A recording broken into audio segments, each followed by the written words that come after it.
There are some rather unpleasant and ignorant people who think they can use the unrest in France as an opportunity to just blame migrants and Africans and so on. But you see, in the French system, whether you are green, black, Buddhist, Muslim, is irrelevant because you are considered French. For centuries, what did France tell Algerians? You are French. And they even annexed Algeria.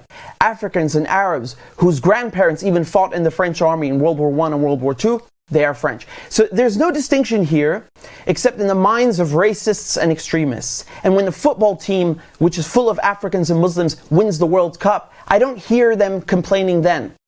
Now, this doesn't mean that you can just forget history and colonialism, because France was built with the blood of Algerians. Its banks are filled with Mali's gold. Its homes are powered by Niger's uranium.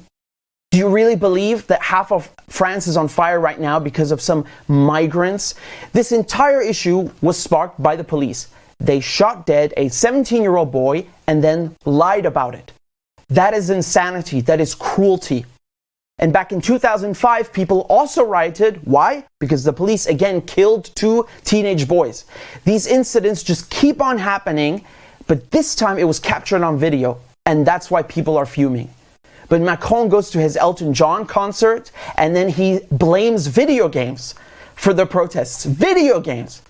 Maybe his police officers play too many video games, and that's why they pulled out their guns on a 17-year-old without a driver's license, and one of them said, "I'm going to put a bullet in your head."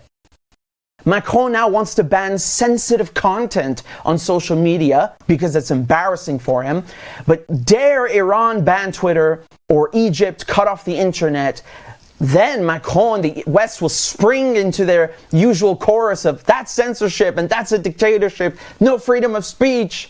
If these images were coming out of Syria or Iran, the French president would be saying, "Step down, and Assad has to go. You're committing violence against your own citizens. You have no legitimacy." Do you think anyone in Brussels or Washington is going to say that to Macron and tell him to step down? You know, I agree, destroying public property is not nice. It's criminal behavior. But so is shooting a boy in the head. That is not just criminal behavior, it is outrageous state violence. And you cannot just pin that on migrants and blame minorities for that. Minorities cannot just set fire to entire French cities. That is ridiculous.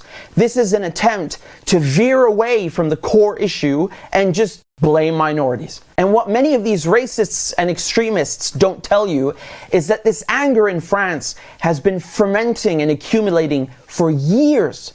You had the Yellow Vest protests, the demonstrations against the pension reforms, poverty, inflation, racism, and no one in France or Europe has the right to use the word invader and talk about hordes. Please, the only invaders here are the French who colonized Africa, colonized the Middle East, and colonized the countries of these migrants. They are the ones who created the refugees from Libya, the refugees from Syria, and elsewhere. On récolte ce qu'on sème. You reap what you sow.